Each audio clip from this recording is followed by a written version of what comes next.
समजे सगळंच समजे सगळंच. गंगाखेड तालुक्यामध्ये पंचायत समिती आणि जिल्हा परिषदेच्या निवडणुकीला सुरुवात झालेली आहे. उमेदवारांनी उमेदवारी अर्ज देखील दाखल केलेले आहेत. त्याच पद्धतीने रिपब्लिकन सेना देखील यावेळेस गंगाखेड तालुक्याच्या महातपुरी या सर्कल मधून रिंगणामध्ये आहे. आपल्यासोबत या विषयावरती बोलण्यासाठी रिपब्लिकन सेनेचे नेते भैयासाहेब भालेराव आहेत. सर नमस्कार, स्वागत आहे आपलं एपीएस मराठीमध्ये. सर काय सांगणार आपण, या तालुक्यात जिल्हा परिषद आणि पंचायत समितीसाठी निवडणुकीच्या रिंगणात आहेत, कशा पद्धतीने आपली तयारी आहे? गंगाखेड पंचायत समिती जिल्हा परिषद निवडणुकीची राहूल लागल्यानंतर मागच्या 3 वर्षापासून आम्ही गंगाखेड मतदारसंघात विधानसभा मतदारसंघामध्ये पॅनल उभा करण्यासाठी सुरू केलेली आमची पूर्ण यंत्रणा आम्ही चालू केली होती. गंगाखेड तालुक्यामध्ये आम्ही 3 पंचायत समिती आणि 1 जिल्हा परिषद लढवतोय. त्यामध्ये जिल्हा परिषद सर्वसाधारण जागेवर माझी भाऊजाई माया भालेराव ही आहे. अकोली महातपुरी अंतर्गत अकोली पंचायत समिती आहे, तिथं हिरामन राठोड जे माजी सरपंच आहेत ढोळकेवाडीचे, बंजारा समाजाचे नेते आहेत, ते माझ्या रिपब्लिकन सेनेच्या वतीने निवडून लढवत आहेत. त्यानंतर मालेवाडी पंचायत समिती एससी साईड राखीव आहे, त्या पंचायत समितीमध्ये माझी मिसेस दीपिका भालेराव ही निवडणूक लढवत आहे. आणि पिंपलदरी जी पंचायत समिती गण आहे, जे राणी सावरगाव गटामध्ये आहे जिल्हा परिषद मध्ये, तिथं आमचे सुग्रीव पैठणे म्हणून आमचे कार्यकर्ते ते निवडून लढवत आहेत. अतिशय चांगल्या प्रकारे आम्ही तयारी केलेली आहे. लोकांच्या प्रश्नावर मागच्या 3 वर्षापासून आम्ही आंदोलन केलेले आहेत. महातपुरी राखीव सुटली होती सुरुवातीला, म्हणून महातपुरीचे आम्ही एक एक प्रश्न जे आहेत जनतेच्या सामान्य माणसाच्या जिव्हाळ्याचे, ते प्रश्न आम्ही हाताळून लोकांची डायरेक्ट आमची नाळ जोडलेली आहे. महातपुरी येथे 300 एकर गायरान आहे. त्या गायरानामध्ये मागासवर्गीय लोकांनी, बंजारा समाजाने, वडार समाजाने, मुस्लिम समाजाने वस्ती केलेली आहे. ते वस्ती उठवण्यासाठी महाराष्ट्र सरकारच्या माध्यमातून जिल्हाधिकारी परभणी यांनी त्या गायरानावर सौर ऊर्जा प्रकल्प आणलेला आहे. आम्ही ते सौर ऊर्जा प्रकल्प येऊ नये म्हणून महातपुरीमध्ये खूप मोठं आंदोलन केलं. राष्ट्रीय महामार्ग आम्ही 2 तास रोखला, रास्ता रोको केला, आमच्यावर गुन्हे दाखल झाले. त्यावेळेस महातपुरीच्या लोकांना विश्वास आला की ते प्रकल्प रोखल्यामुळे लोकांना वाटलं की काहीतरी करू शकतात रिपब्लिकन सेनेचे पदाधिकारी कार्यकर्ते, आणि म्हणून ते लोक आमच्यासोबत जुटल्या गेले. त्यानंतर बंजारा समाजाच्या एका मुलीवर अत्याचार झाला, त्याच्यासाठी आम्ही फार मोठं आंदोलन केलं. त्या आंदोलनामध्ये आरोपीला 24 तासात अटक करायला लावली. 24 तासात त्याच्यावर 376 अंतर्गत गुन्हे दाखल करायला लावले. तिसरं प्रकरण आम्ही हाताळलं की त्या ग्रामपंचायतने तिथं 40 वर्षापासून राहणाऱ्या लोकांना 8 नंबर देत नव्हती.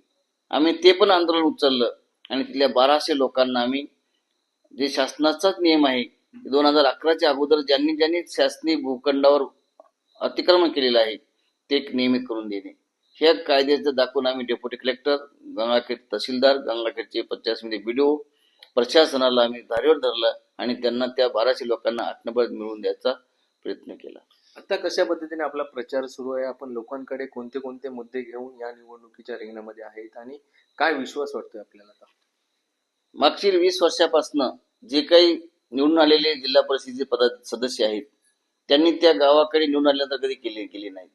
त्यांना वाटतं की पैसे दिल्यावर आम्ही निवडून येऊ शकतो, पण यावेळेस लोकांना असं झालेलं आहे की आता आम्हाला पैसे नको, आम्हाला आमच्यासोबत 24 तास राहणारा कार्यकर्ता पाहिजे. विकासाच्या मुद्द्यावर ज्यावेळेस गंगाखेड महातपुरीमध्ये अतिवृष्टी झाली आणि अतिवृष्टीमध्ये महातपुरीला गोदावरीच्या पाण्याने वेढा टाकला, तिथल्या हजारो एकर जमीन पाण्याखाली गेली, पण तिथे कुठली प्रशासन गेला नाही.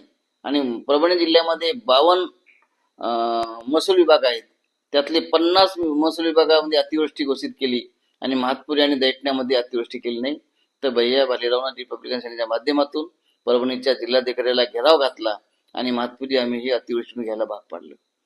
तेव्हा पण त्या लोकांना वाटलं की, लोकांच्या बांधावर गेलो आम्ही, चिखलामध्ये गेलो आम्ही, ते तुम्हाला फोटो पण दाखवेल, मी तुम्हाला देईल. मी त्या लोकांना, ती पूर्ण मराठा समाजाची लोक आहेत त्या गावामध्ये, ते मुस्लिम समाजाचे आहेत, हटकर समाजाचे आहेत, सर्व समाजाच्या लोकांना वाटलं की या कामाचा कार्यकर्ता आहे आणि म्हणून भैया साहेबांसोबत आपण राहिलं पाहिजे. आणि मला विश्वास आहे की महात्पुरी जिल्हा परिषदेमध्ये प्रचंड पैशाची उलाढाल होणार आहे, पण जनता माझ्यासोबत राहणार आहे. विरोधकांकडून मोठी ताकद या ठिकाणी लावण्यात जाते भैयासाहेबांना हरवण्यासाठी. मला विश्वास आहे जनता माझ्यासोबत आहे. त्या विरोधकांच्या पैशाच्या ताकदीला, त्यांच्या दादागिरीला, त्यांच्या सत्तेच्या मस्तीला महात्पुरी येथील जनता नक्कीच उधळून लावल्याशिवाय राहणार नाही. त्यांनी 10,000 पैसे वाटू द्या, भैया काही न करता भैया विकासाच्या मुद्द्यावर भैया निवडणूक जिंकणार आहे. आणि एक मागासवर्गीय रिपब्लिकन सेनेचा चळवळीतला कार्यकर्ता सर्वसाधारण जागेवर निवडून येण्याची मराठवाड्यात पहिला इतिहास होणार आहे. निश्चित आपण जर बघितलं तर हा जो तुमचा मतदारसंघ आहे, हे आहे क्षेत्र आहे, त्या ठिकाणी मोठ्या प्रमाणामध्ये आजही विकास कामं रखडलेली आहेत. या लोकांच्या विकास कामाकडे आपण कशा पद्धतीने पाहाल आणि या निवडणुकीमधून काय आपण लोकांना सांगणार आहे? 5 वर्षापूर्वी महात्पुरी गावामध्ये जलजीवन मिशनच्या अंतर्गत 5 कोटीचं पाणी पुरवठा योजना मंजूर झालेली आहे. ती या ठिकाणचे आमदार आणि त्यांचे जिल्हा परिषद सदस्य यांनी ती योजना खोलंबून टाकली. काम न करता 80 लाख रुपये उचलले. आता मागच्या 1 महिन्यापूर्वी मी महात्पुरीमध्ये एक सभा घेतली होती आणि त्या सभेतून मी सांगितलं की ही पाणी पुरवठा योजना जर चालू नाही केली तर मी आमदारला आणि जिल्हा परिषद सदस्याला गावामध्ये पाय ठेवू देणार नाही. तेव्हाच आमच्या आंदोलनाचा धसका घेऊन आता सन्माननीय आमदार रत्नाकर गुट्टे यांनी ते गुत्तेदार बदलला, त्याला बाजूला काढलं आणि दुसऱ्या गुत्तेदाराला देऊन ते काम सुरू केले. ते पण काम बोगस होत आहे. त्याच्यावर बी रिपब्लिकन सेनेचं बारीक लक्ष आहे आणि लोकांना भ्रष्टाचार मुक्त, भयमुक्त आणि समाजामध्ये जाती धर्माच्या पलीकडे जाऊन आम्ही विकासाची दृष्टी देणार, आम्ही तिथे प्रशासन देण्याचा आम्ही प्रयत्न करणार आहोत. निश्चित आपण भयमुक्त आणि भ्रष्टाचार मुक्त बोलत आहात, तर या ठिकाणी भयमुक्त कशामुळे आणि भ्रष्टाचार काय? जे निवडून आलेले जिल्हा परिषद सदस्य आहेत आतापर्यंतचे, त्यांनी निवडून येण्यासाठी येऊन फक्त तिथं रेती धंदा करणे, रेती तस्करी करणे, रेतीचे धक्के घेणे आणि दमदाटी करून लोकांचा विरोध असताना, तिथल्या ग्रामपंचायतचा विरोध असताना त्या गावातून रात्रंदिवस रेती ओढणे, प्रशासनाला लाच देऊन ती नियमाच्या बाहेर रेती जाऊन उचलली आणि दादागिरी करणे, ह्या गोष्टीला भैया भालेराव आणि रिपब्लिकन सेना आणि महात्पुरीची जनता पीक घालणार नाही आता आणि त्यांना त्यांची जागा दाखवून देणार आहे. कशा पद्धतीने आता सध्या आपला प्रचार सुरू आहे, आपण कसं पोहोचताय लोकांपर्यंत? दररोज मी 3-4 गावाला भेटी देतोय. शेकडो लोक माझं फटाके वाजवून, हार तुरे घालून माझं स्वागत करतायत.